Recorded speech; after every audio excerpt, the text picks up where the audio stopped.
It's absolutely shocking how time flies. It seems like just yesterday that I was on a virtual call in the middle of COVID with Darby, thinking about launching our first inaugural Greening the Landscape conversation. But today actually marks the third year of our series. My name is Ryan Plummer. I'm a professor and director of Environmental Sustainability Research Center here at Brock University, and a proud part of the Greening the Landscape Research Consortium. And I'm actually going to be your moderator for our conversation today. At the outset, I'd like to encourage everyone joining us to please share their involvement in these conversations using the hashtag Greening the Landscape. I know nothing about social media, but people that are part of the team tell me that that's what everyone is doing these days, so I'm going to encourage you to do it. I also want to take a moment to briefly share some of the context for our gathering and a few really exciting developments. Vineland launched the Greening the Landscape Conversation Series July 1st, 2021, and we had 14 founding members at that time. The consortium aims to build the collective capacity of the Canadian urban tree value chain by developing and mobilizing scientific knowledge. The consortium has now grown over 25 members at present, and substantial progress has been made towards that aim.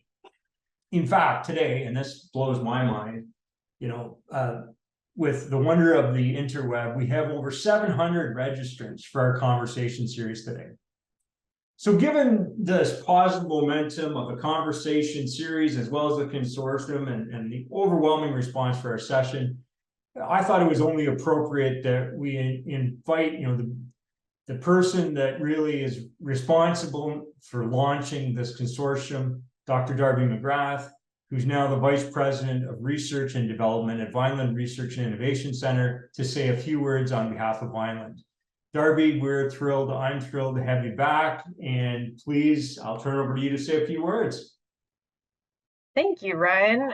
It is great to be back. I was so excited to get the invite. I didn't want to push my way in, but I was very happy when I was invited to welcome everyone to today's conversation. So by way of a bit of introduction, I'm Darby McGrath, and I am the Vice President of Research and Innovation and Development at the Vineland Research and Innovation Center. So it's my pleasure to be welcoming all of you to another session of the Greening the Landscape Research Consortium Conversation Series. Having the chance to say hello and welcome you is really near and dear to my heart, because I did have the pleasure of developing this really important consortium, not the least of which is the conversation series, which is a mechanism that we like to use to pull together people from apparently all across the world, as I'm watching the chat kind of blow up here. So it is wonderful to see so many people engaging with our team here today, the great panelists that we have joining us. Just a few quick things about Vineland, because you might not know who we are, or frankly, where we are in the world. But I think that this initiative is a great example of what the Vineland Research and Innovation Center was actually created to do. So for those of you that don't know about us, we are an independent, not-for-profit, results-oriented organization that's dedicated to horticulture, science, and innovation. And we're located in the Niagara region in Ontario, Canada. We deliver innovative products, solutions, and services through an integrative and collaborative cross-country network. And our focus is really on advancing Canada's research and commercialization agenda. So our mission is to improve the economic viability, sustainability, and competitiveness of horticulture in Canada. And the reason I love this series and the consortium is because urban forestry is often the forgotten child of horticulture. And that's really too bad. And this is something, that we grappled with in our team for a long time. It's often an overlooked component of horticulture in Canada and frankly, other places in the world. And so our job at Vineland is really to ensure that we're delivering evidence-based processes, practices, and products to the industry when and how they need it most. And so with respect to urban forestry, we've often struggled to find the platforms that allow us to connect, to find the partnerships that are out there, and to find all of the wonderful people that are already working in this space. So when we created the consortium a few years ago, that was really the impetus behind it, is We know there are solutions needed. We have lots of folks out there that are actively working in this space. So how do we develop and deliver those solutions to the people that need them every day, who are on the ground working in urban forests across Canada? So this is really exciting to see, how much interest there is in this conversation today and in the consortium itself. One of the things that I'd like to sort of highlight about the consortium that connects to the innovation strategy that I get to be sort of the keeper of at Vineland is that we have an innovation goal that's around improving the connectivity of products and processes across supply and value chains. And that really has everything to do with the people that are involved in those value chains. And so I think that's a really good connection to today's conversation series.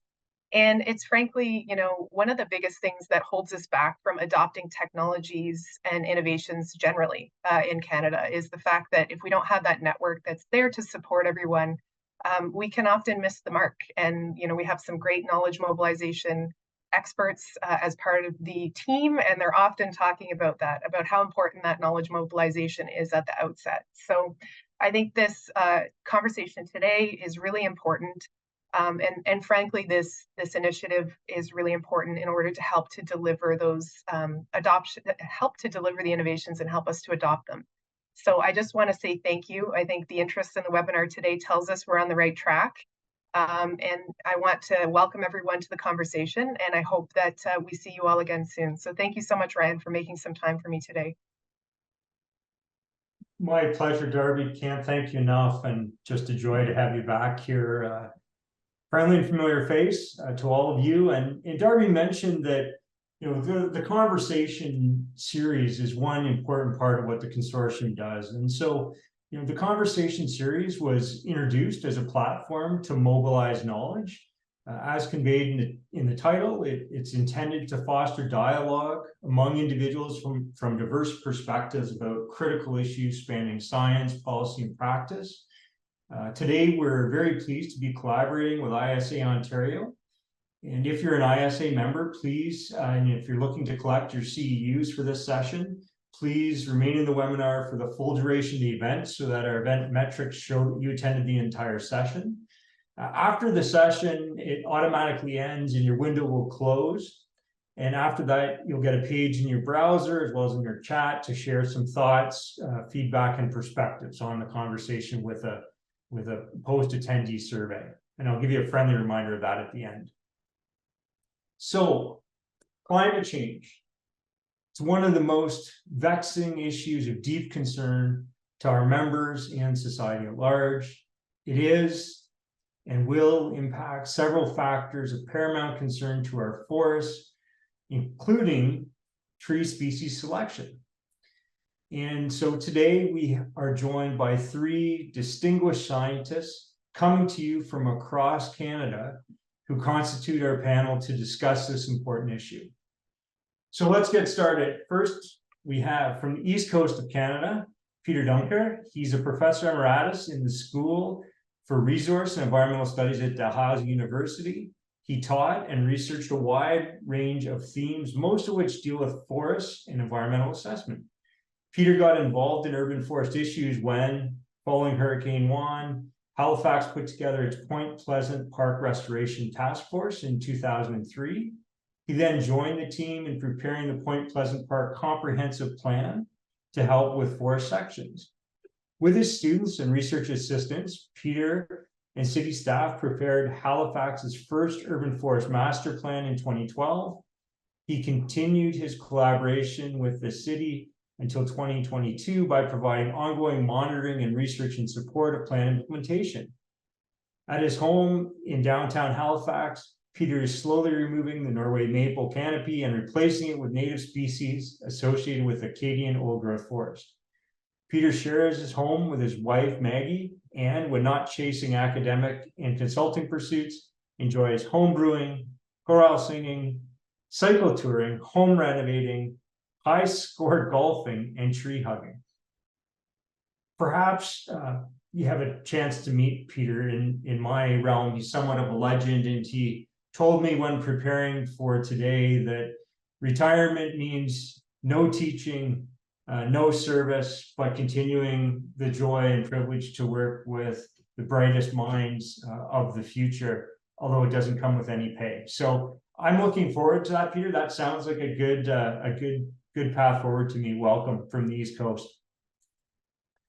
So our second panelist, and we were East Coast heavy today, but Donnie McPhee is with us from the West Coast of Canada. So he worked out very well to have across Canada representation, took it upon himself to make the trek out west just so we could say that today we covered all of Canada. Appreciate your dedication to doing that, Donnie. Donnie's career with Natural Resources Canada, or NRCan, started in the mid-1980s, working with various research teams, including forest, insect, and disease survey, atmospheric pollution, climate change, and the biodiversity network. He completed his MSCF in Conservation of Forest Genetic Resources in 2001 at the University of New Brunswick. Wonderful university, happened to do my master's there also. And for the next 15 years, he teamed up with researchers associated with the National Tree Seed Centre of Canada to work on the conservation of genetic resources for species of concern, and has been the coordinator of the NTSC since 2017. He's been consulting with proponents of Canada's 2 billion tree program, including urban centers, over the past 2 years. And under his guidance, the NTSC launched its Indigenous Seed Collection Program in the spring of 2022. Welcome, Donnie, and thanks so much for being able to join us from out west. Last but not least, we're returning to Central Canada and Charlene Williams. Shout out to Charlene. Big wave for everybody. Thanks, Charlene. Charlene's a senior research technician in environmental horticulture at Vineland Research and Innovation Center. She has a master's in forest conservation from the University of Toronto and briefly worked for the Canadian Forest Service prior to joining Vineland in August of 2019. As part of Vineland's Plant Response and Environment Program, she collaborates with members from across the urban tree value chain, designing, developing, and implementing research to support evidence-based decision-making and best practices for tree planting, establishment, and maintenance in the field. She is additionally involved in both research and operations related to the Greening Landscape Research Consortium, where she leads case study research investigating the impacts of climate change on tree species distributions within managed landscapes. Welcome, Charlene. Thanks so much for joining us today. For all of you that are lip readers, Charlene said thank you. So let's get started with our panel and our kickoff question. Peter, get ready. This one's coming to you first. So question number 1. What do we see as the greatest climate stress? What do you see as the greatest climate stress or challenge affecting Canada's urban forest? So a really straightforward, small question. Peter, to get us started, kick us off. Sure. Well, to make that kickoff, I want to say that a general answer is problematic. And it has mainly to do with the size of our country. If we were talking about this question in the context of, say, the Netherlands or the Vatican, it would be a much easier answer. But we have urban forests in Yellowknife and Whitehorse and all the way down to Windsor, and we have urban forests from Victoria over to St. John's. And so it's really hard to say what is the greatest. And so I'm going to partition my answer into a couple of chunks and say that in the Maritimes, given what's been happening here over the last decades, I would put wind ahead of precipitation variability, which I would put ahead of temperature extremes, because here in Atlantic, we're quite buffered by being so close to the ocean. But in contrast, if we were in the prairies, then I might put precipitation variability ahead of temperature extremes, and maybe that too ahead of wind. So the answer depends on which piece of the country we might be thinking about. I like that, Peter. True academic's answer. It depends. I always lead with that. The answer is always, it depends. And then it gives you an open door to expand on that. Donnie, let's hear from you next. Same question. What do you see as the greatest climate stress or challenge affecting Canada's urban forest? Yeah, I mean, as Peter said, it's not an easy answer. I think one of the biggest challenges is going to be changing how we think about our tree species, our plants that we're actually planting in our urban forests. And I think we have to start considering not just the species, but the genotypes of those species. So it's really almost a whole shift in how we're viewing what we're planting in our urban centers. You know, in the sustainable forest management field, there's an old saying, you know, seed source over everything. And our forest industries, our reclamation industries, they understand and have put, you know, decades of research into understanding, you know, what seed source, what provenance does best in what environment. And I think we could learn a lot from that in our urban forests, because currently there really isn't a lot of emphasis put on where the seed source from the species we're planting originated from. So I really think one of the things, the challenge is going to be the effort it's going to take to start looking at, well, how do our current urban forests and the species we're planting and those cultivars, how do they compare with the native species of the region? And how will planted native species of unknown and often unsuited seed sources persist under changing conditions? So I think I'll leave it at that. But I think, you know, somewhere in here, we have to start being ready to shift just from a species concept to a seed source concept, and monitoring programs to understand what is doing well in our urban centers. Thanks so much, Donnie, for that thought-provoking answer. And I can see a trend already starting with our panelists in their responses to the question, which is to deepen them and to also pursue various important aspects for all of us to think of. Charlene, what's your take on this? What do you see as the greatest climate stress or challenge affecting our urban forests in Canada? Thanks, Brian. And there's certainly a lot to think about when it comes to stressors that are likely to affect the urban forest. Management and maintenance is something that immediately comes to mind with a lot of the extreme weather events that we've started to see. There is an increased focus on having to make sure that we're investing in maintaining and taking care of the urban forest as it faces this elevated pressure that's become somewhat inherent to the landscape. But all that said, I actually think the greatest climate stress affecting Canada's urban forest is the loss or reduction in suitable planting area that's associated with climate change. Canada's urban forest landscape is changing, and it's changing very rapidly. With every big storm, not only do we have trees blown over and damaged, but we also have a loss of actual planting space. Soil is eroding away, nutrients and organic matter are leaching and running off. Open areas are transitioning into floodplains. And so more and more, we're looking at landscapes that are losing viable planting space, while at the same time, a central feature of our climate mitigation strategy is tree planting. So a central tenet of our research here at the Consortium is to consider the role of the landscape below ground, specifically the soil and how it functions as the primary environment or habitat of a tree. Climate is not only going to affect difficult growing conditions above ground, as Peter and Donnie identified, but equally importantly, it's affecting a transition in the quantity and quality of growing space we see at the landscape level.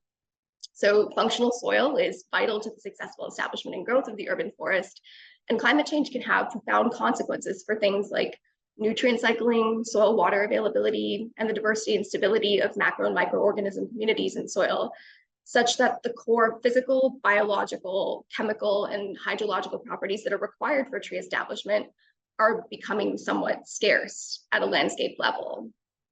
And so the growth and productivity of existing and importantly newly planted trees is really contingent upon the function and health of the physical space, the habitat, the environment in which they're planted into. And so while there are a number of different potential stressors to consider with respect to urban forest management, a foundational challenge that we're all facing really is the lack of suitable planting space for trees. That said, I think this challenge comes with a lot of opportunity, where soil characterization and informed site restoration, management, and maintenance is an established best practice that everyone should consider and utilize when working in the urban landscape. Simply by understanding soil function and applying some basic restoration principles, we have an opportunity to build and develop more resilient landscapes that in turn can support long-lived, dynamic, and resilient urban forests. And so here at Vineland, we do a lot of work related to the testing and evaluation of soil health, where we use information about soil to amend and improve site quality to support the growth and productivity of everything that's going on above ground. And I think this approach of learning about and actively investing in your site to maximize the amount of suitable planting area before you even start planting is a key opportunity for urban forestry. Thanks, Charlene. I love how you somehow took this really huge challenge and flipped it into an opportunity so that at the end, hopefully myself and all of our viewers can feel, you know, a bit of hope for such a daunting challenge, which I think you framed beautifully. Before I pose our next question here to the panelists, I just want to encourage everyone to please use the chat function. I understand there's some wonderful comments flying back and forth. You know, one of which is around what's going on in Seattle and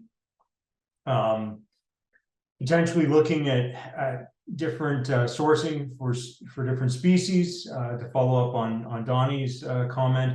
And so please, our panelists are concentrating on answering these questions, but we have a whole crew of individuals working in the chat, and there is an opportunity to make some of those connections. And of course, we'll eventually get questions from the audience also. So please continue to use that chat and get those questions out.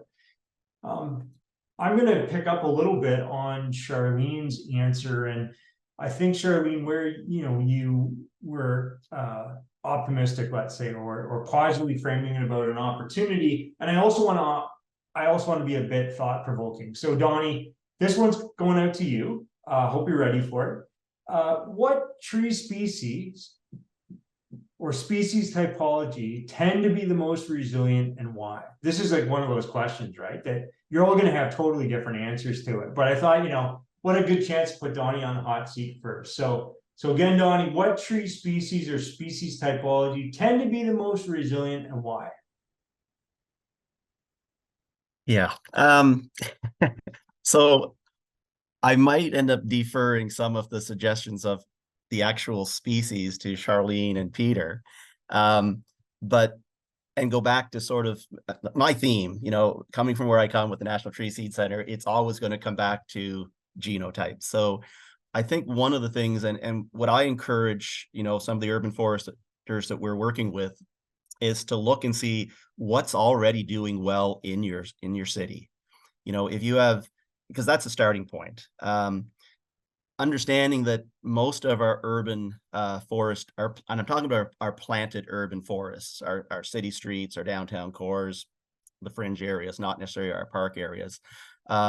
If there are trees that are already doing well, wouldn't it have been nice to know where that genotype for that tree that is doing well? Because we all walk down urban streets and we see, you know, black walnut, and you'll see, you know, rows of them here and there, and certain genotypes or certain individuals seem to be doing well. One of our biggest issues, again, is that we don't know where the seed sources came from. So if, you know, some of those seed sources might have been very appropriate, and wouldn't it be nice to be able to go back to that area for collections to start your next generation of trees coming up? So I know I'm going to sound like a broken record talking about genotypes and seed source and knowing that, but I think that is a start. Understanding not just the species, but where those species originated with the seed source is going to really help us. And, you know, I look at our urban forestry session, urban forests as great potential areas for research into things like assisted migration and things like that. So, you know, it's not just for our wild stand tree species, but also for those species that are, you know, potentially best suited for urban forests. So I'm going to end it there and let someone else take a crack. Thanks. Well, I think that was an admirable dodge. And in addition to that, you know, really raise something, all kidding aside, Donnie, I like joking around obviously with you, but raise something that's critically important. And I think also gives something practical that people can really think about. You know, when you go for a walk in your urban center, take a look at what trees are exhibiting some of those characteristics of resilience. And then I like how you're encouraging folks to take it to the next step. Where might that source of seeds have come from, and where can we go from that? So that's really excellent. I want to next, I guess, go to Charlene. Donnie suggested he was going to defer to you and Peter for some of this. So over to you. What are your thoughts here? I would actually say that smaller trees or smaller planting stock are most resilient and a really great option to consider with respect to selecting tree species for future climates. We know based on years of research that the smaller a tree is when it's planted, the more likely it is to effectively establish and grow in the landscape. And that's because small trees have a relatively large root system in relation to their canopy, allowing them to adjust and acclimatize to local conditions a little bit more readily than larger stock that's typically transplanted with a more limited root system. And so although those larger trees give the immediate appearance of a forest, research has shown that they are comparatively slow to establish. They are more susceptible to climate stressors like flooding and drought, and they're generally less suitable for the difficult planting conditions that are often characteristic of our urban environments. And knowing all of that, you can maybe see how by planting large trees, we end up relying on a few hardy tree species. Where I'm in southern Ontario, it's your honey locusts, the Norway maples, the hackberries, which get planted in droves as we compensate for limitations that are inherent to planting larger trees by compromising our overall species diversity at the urban forest level. So we know biodiversity is key, and that the more diverse species we plant, the more resilient and better off our urban forests will be. And currently, I think a lot of urban forest managers just feel a little bit limited in terms of species selection to using a handful of hardy species that they know will survive the harsh growing conditions typical of the urban environment, in part because we are so accustomed to planting these larger trees. And so I think if we can rethink our planting approach to accommodate smaller planting stock, we could incorporate greater species diversity by minimizing the severity of that initial transplant shock and maximizing establishment and growth, following what we know about the growth and productivity of different stock sizes in the urban environment. And so overall, I would say that rather than planting large trees, consider opportunities to plant small stock, investing any cost savings into ongoing management and maintenance that will help those new plantings establish and grow. It's a little bit of a different strategy, but it might allow for you to open up that planting list to incorporate some other species that may struggle to transplant or establish a caliper size, but could potentially be used more widely if started out in the landscape a little bit smaller as smaller stock. So, I'm looking at the chat here, it's blowing up, and, that's what this is all about. I mean, we want to generate a conversation, have a discussion, and wow, have we achieved that? But, a lot of the things that are coming in here, I think it's worth asking a clarifying question. Charlene, when you're using this term small, yep. What constitutes a smaller tree? What size root ball are we talking about? What is small when you say smaller?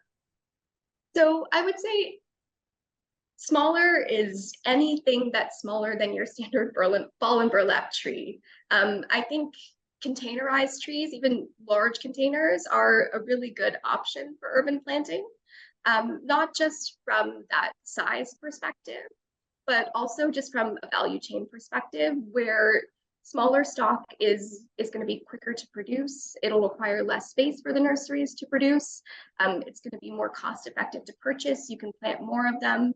And so I think there's no specific size that I'm referring to other than to consider a little bit more and potentially smaller size options than the conventional caliber stock that we're typically used to planting in our urban environments. Well, and this discussion of size is, I can't believe how this is taking off in our chat. And so maybe if you could point to a couple of studies, Charlene, after, just throw it in the chat, that would be great.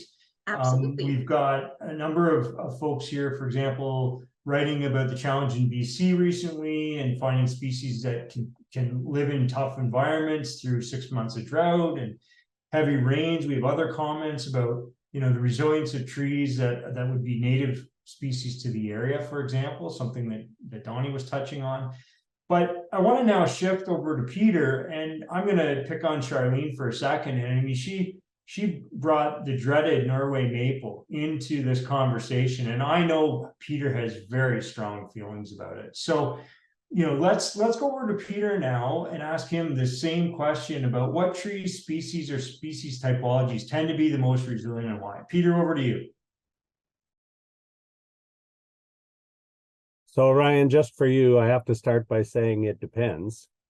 And it depends on what the climate stressor, the specific climate stressors might be that one is thinking about. I would love to spend the next half hour talking about size of planting stock, because I'm totally consistent with the notion that we should be experimenting with smaller stock in our tough environments, which is mainly the street side environment. We don't use bigger stock when we're doing naturalization works, especially with volunteers, because they can't lift that stuff. But here's something from Halifax. We can't source bald and burlap stock from anywhere closer than Ontario. And so, we can source all kinds of smaller stock for which we most of the time know the provenance, because the growers have been picking the seeds themselves. Anyway, let's go to the question about the stressors, the climate stressors, and Norway maple will come up in this conversation. If wind is the issue, then amongst species that one wants to choose, one wants to go with deeply rooted trees. Now, I know we don't plant spruce, more or less in the streetscape, but if you had a choice, you'd put an oak in rather than a spruce, because you've got a chance for a much deeper and better rooting structure. You also want to choose trees with strong wood, and there I would make the distinction between oak and Norway maple. I can tell you from not entirely casual experience that we have about a third of our canopy here in Halifax in the peninsula is Norway maple, but after a wind event, about 90% of what needs to be cleaned up is Norway maple. So, thinking about what has the strong wood. And the third factor there about wind is the shape of the crown. And so I do love my elms. They're among my favorites, even back from childhood in Ontario.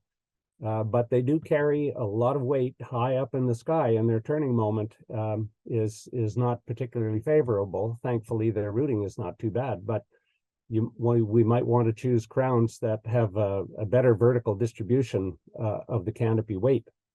So that's wind, a few things to think about. But against precipitation variability, then we should be looking more for drought-tolerant species.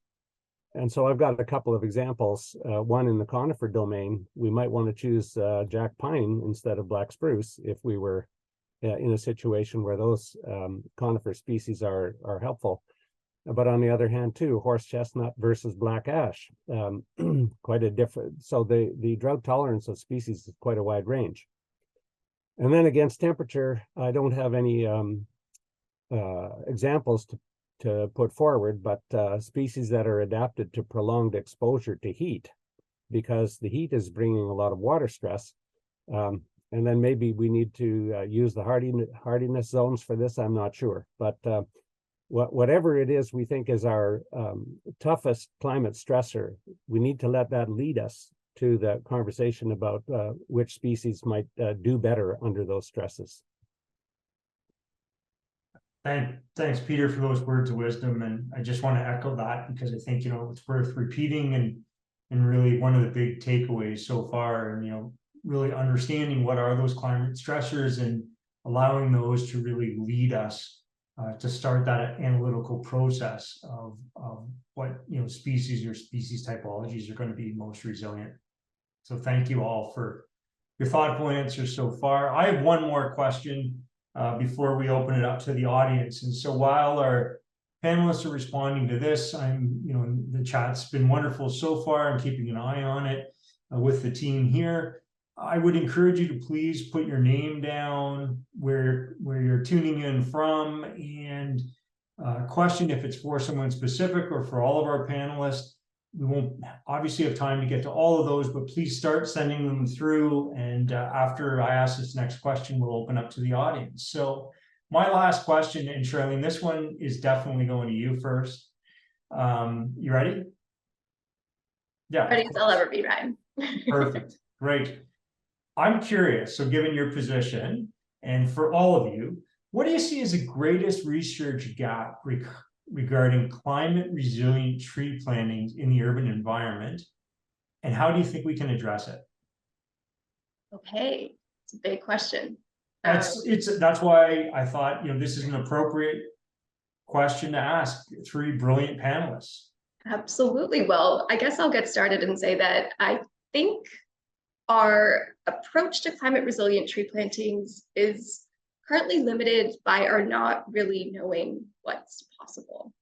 We have a lot of expectation when it comes to tree planting. We have lots of goals and objectives, and there's some great research out there that uses evidence-based data, modeling, and analysis to help us understand where we need to go and where we want to be, but we've not quite done it before. And so because climate-informed tree species selection hasn't been implemented and then monitored on a large-scale landscape level for an extended period of time, we're not yet able to quantify the true benefit that's associated with climate-ready planting, which has left us with an understanding of projected benefits that's still a little bit abstract.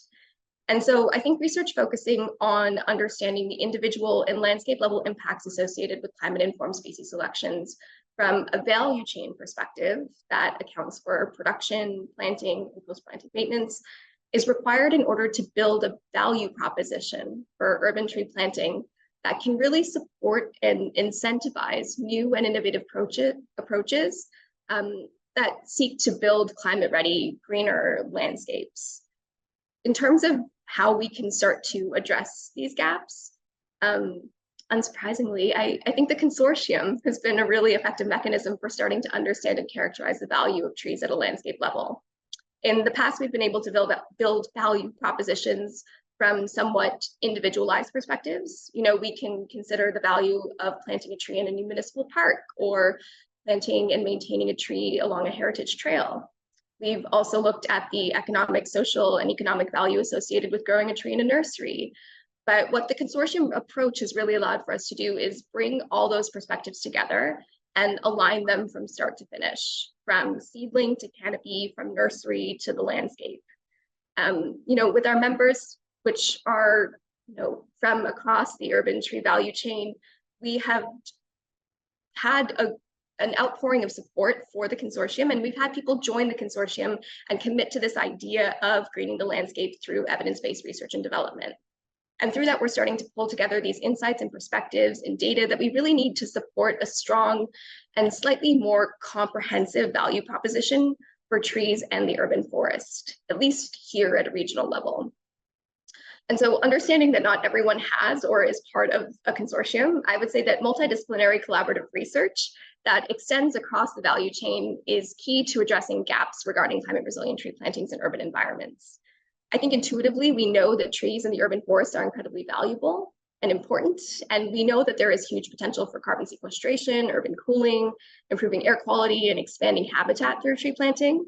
But I think that building that case, that value proposition from a value chain perspective, is a real opportunity to clarify, strengthen, and solidify these climate-ready approaches to tree planting as being not only ecologically important, but also socially and economically beneficial for us as well. And so that's what I would say is our biggest gap, and also, again, our biggest opportunity.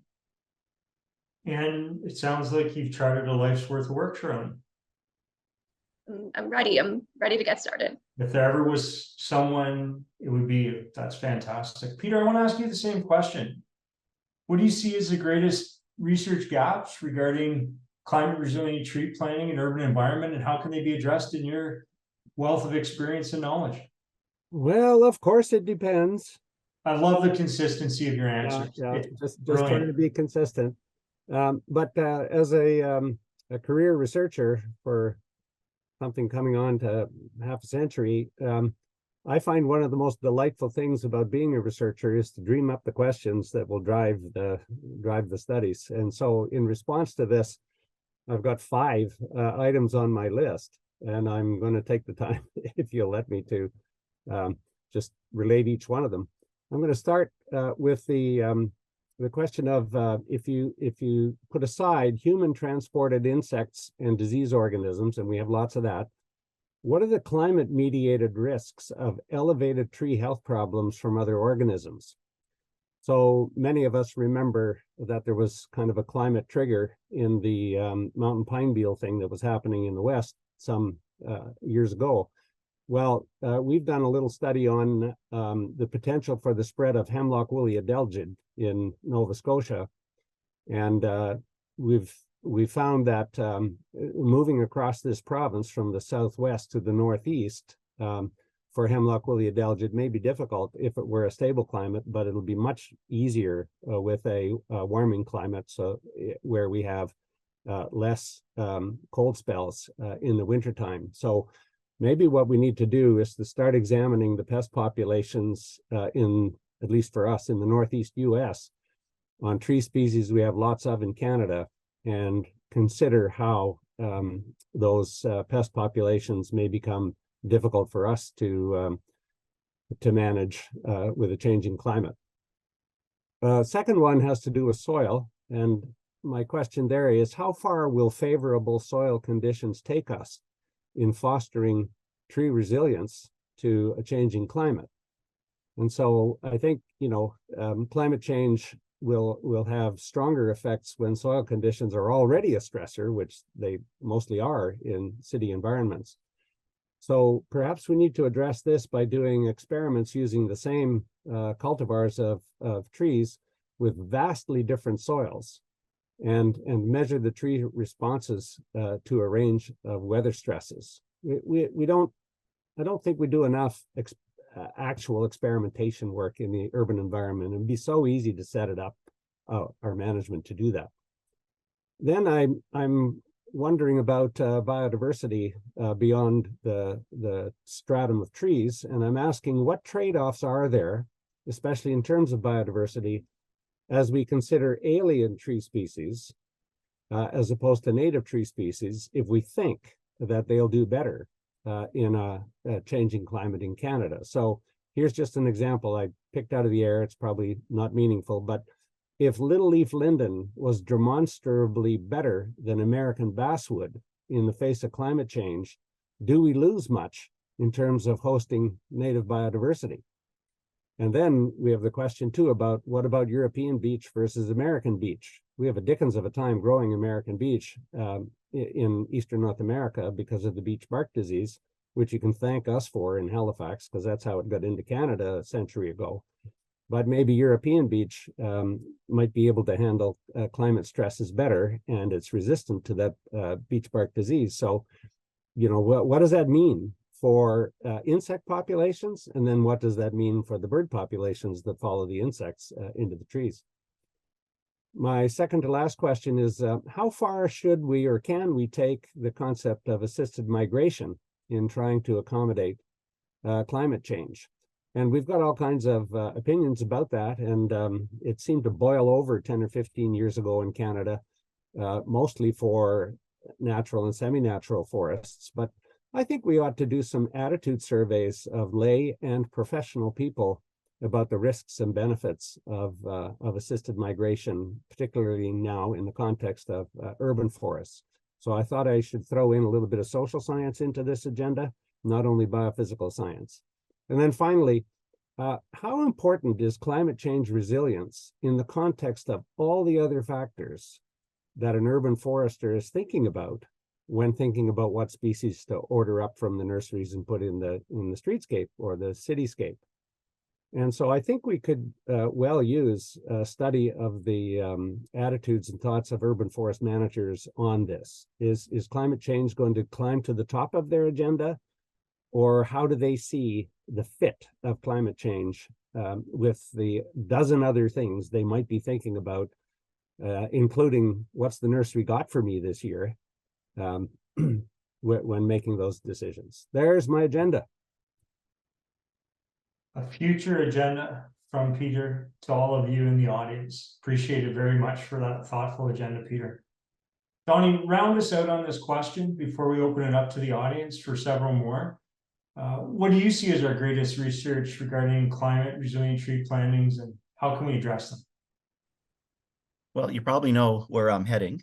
And I'm glad Peter mentioned, in his answer again about how our urban forests, they're great potential laboratories when we're talking about climate change, assisted migration, best genotypes for planting under certain situations. And, unfortunately, the only thing that was missing from our the current state is knowing where those seed sources came from. And just as an example, when I talk about seed source, I fully understand the challenges. That's one of the reasons why I'm out here right now on the Lower Similkameen First Nations in Crawford, is that, for the last 2 years, myself and my staff at Natural Resources Canada, the National Tree Seed Center, we've really been out in the landscape training and teaching people about the importance of seed collecting from local areas to go back into those local areas.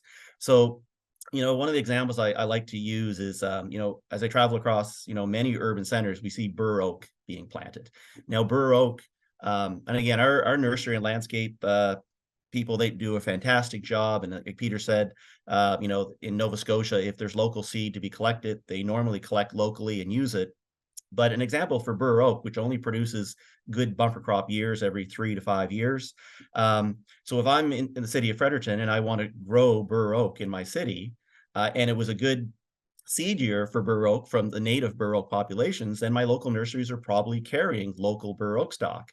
But in years where there isn't a good acorn crop, my local nurseries are on the open market. And those seed, because bur oak has its range from literally from the Maritimes out to Saskatchewan and funneling all the way down to Texas. So if, our nurseries are buying from warehouses and Texas was a bumper crop bur oak, that's where my seed should come from. But I'd have no idea. So I might have trees planted in my city streets that, are local seed sources, very appropriate, planted side by side to a seed source that came from Texas, which is going to be totally inappropriate for Fredericton or Toronto or the white, Yukon or anywhere. So I think one of the biggest challenges I keep pushing at is understanding the importance of seed source, and then documentation of that seed source.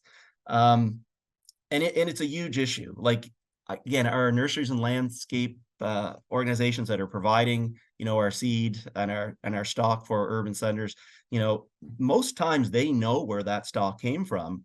And when you talk to them, they say, yeah, we know where it came from, but the buyer isn't interested. So I really think it's going to have to come from our urban centers to start demanding, saying, and it's not demanding because the information is already there, but asking, hey, we want to know where our seed source came from for each plant that we put in, so that we can follow.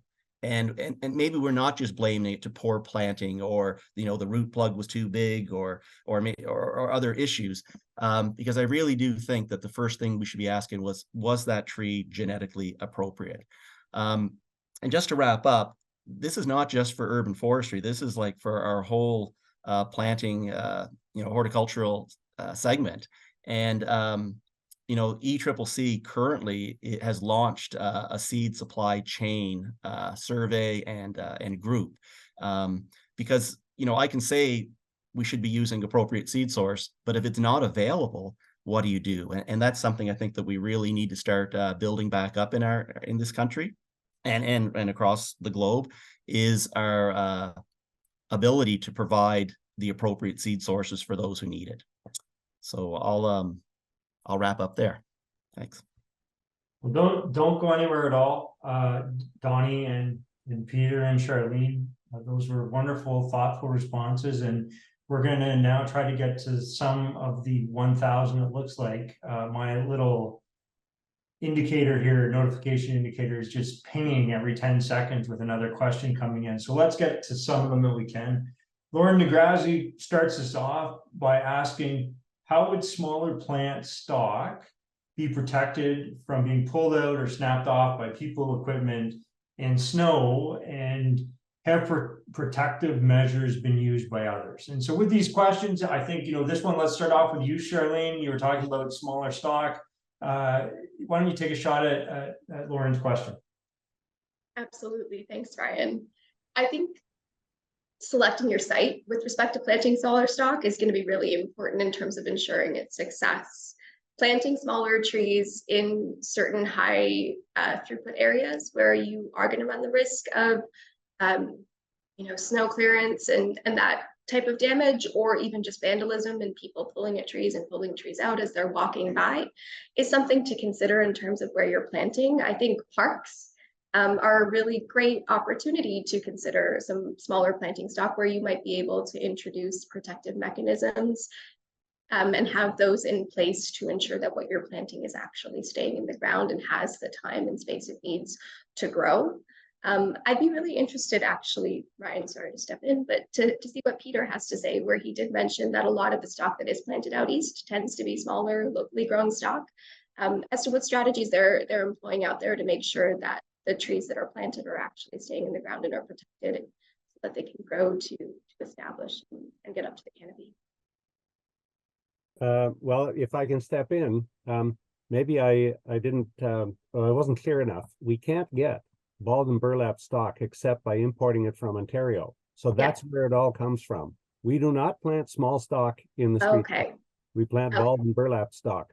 The problem with the this vandalism question, which is one of the main reasons why urban foresters don't like to plant smaller stock, is that we have no consistent data whatsoever on the rate of vandalism of the bigger stock and the rate of vandalism on the smaller stock.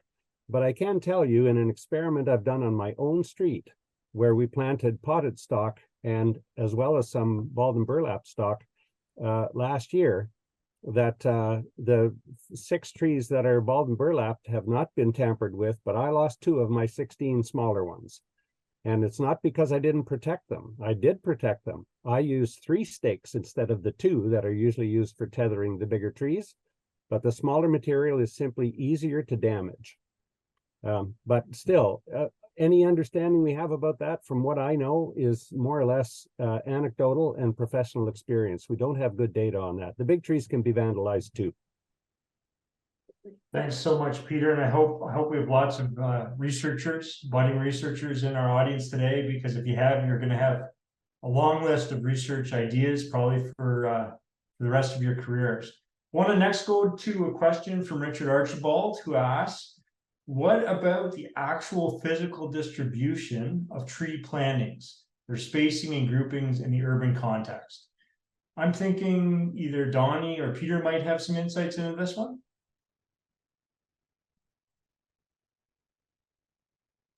I'd love to hear Peter's response first. Yeah. I'm not exactly sure how to interpret that question. Is it in a link to climate change in particular? That's my interpretation of it, yes, with the changing climate. And of course, I know it depends. It's going to be variable. But maybe, Peter, if you could relate it to what you're seeing in Halifax, and that might be a way to contextually ground it. So I wonder if we're speaking about density. Is that where the question is going? That's what I believe, yes. Yeah, so I'm a fan of denser plantings in the city. Because that's the way trees behave in nature. They're as social as animals in a way, and have their various communications mechanisms.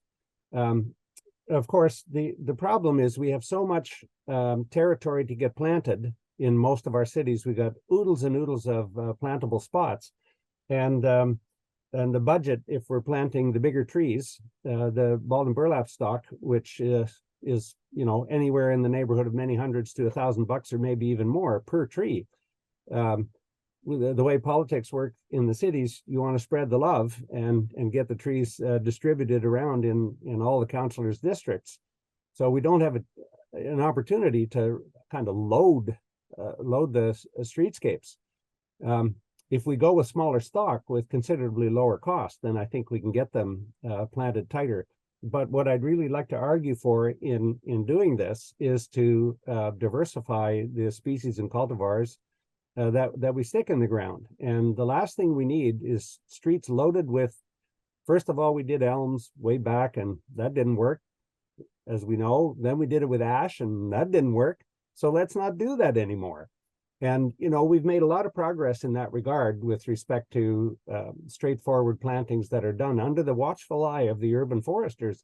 But we still have plantings done by contractors who are retained not by the urban forestry people, but by the people doing reconstructions and new buildings and so on, still all planting the same doggone tree species. And that sets us up for, I think, for potential failure in a changing climate. Thanks so much, Peter. Donnie, I'm gonna cut you off. And the reason I'm going to cut you off is I'm going to sneak in a different question for you to round us out here as we're heading for the end. Is that okay? Awesome. So Martin Lee Choi, and I thought this was right up your alley, Donnie, asked, can we assume that native tree species are always adaptable to climate change? You know, just a subtle, small question to round us out, Donnie. Finish us off. Yeah, so I don't think we can assume that, but I think it's a good starting point. You know, there's more involved than just when we think of climate change, you know, first thing we think of is temperature, and second thing we think of moistures. But we also have to understand that, you know, our local flora also had to adapt to, you know, precipitation rates and soils and a whole host of other things, you know, species complexes that they rely on for, you know, regeneration. So I think it's a really good starting point. I think there's a lot more plasticity in our species than we give them credit for. You know, one of the examples I like to use when I'm teaching my seed collecting course is Populus tremuloides that produces about 1.5 trillion seed, each individual tree in its lifetime. And in a natural stand, only one of those 1.5 trillion seed are actually going to probably land in the ground and develop into a mature tree. So what I would say is that's 1 out of 1.5 that outcompeted for some, you know, so many things had to happen for that one seed to land and grow into a mature tree. But somewhere in that 1.5 trillion seed, the genetic makeup is probably there to handle, you know, what's coming our way. I think it's a good starting point. And that kind of almost goes back to, because I was unfortunately following some of the chat here, and I was looking at some of the stuff coming in, and people were talking about collecting seed from urban forests for urban forests. I think that's an awesome start point.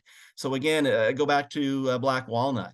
If you have black walnut in your city, and maybe it's out of the natural distribution of black walnut, I know that a lot of black walnut planted, like in the city of Fredericton, didn't make it, but the odd tree did and grew beautifully.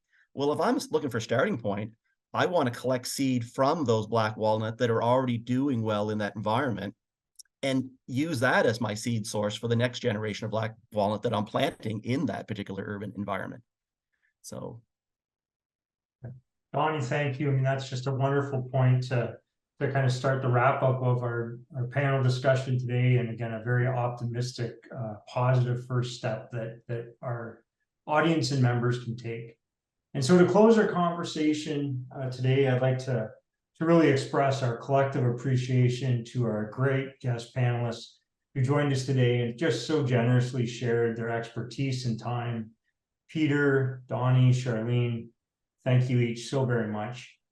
Our appreciation also extends to ISAO for their collaboration with the conversation today. I'd also like to thank all of our members who make the Greening Landscape Research Consortium possible. The consortium is also supported in part by Sustainable Canadian Agricultural Partnership. And as I mentioned earlier, we ask that you please take a moment to complete our post-attendee surveys. Everything we do here at the consortium starts with industry and our members, making your feedback and insights valued and important part of our research and our operations. We'd like to thank you in advance for your participation and assure you that all the feedback you provide us will inform our future directions. As a second last thing, I want to thank the whole team that's here with me making today possible. There's lots of people behind the scenes feeding questions and making sure everything works smoothly. Thanks to one and all. And last but not least, a friendly reminder that our next conversation is on November the 14th at 11 a.m. at which time we will be joined by some new panelists to discuss strategies for identifying effective soil volume in urban sites. I wish you all a wonderful day.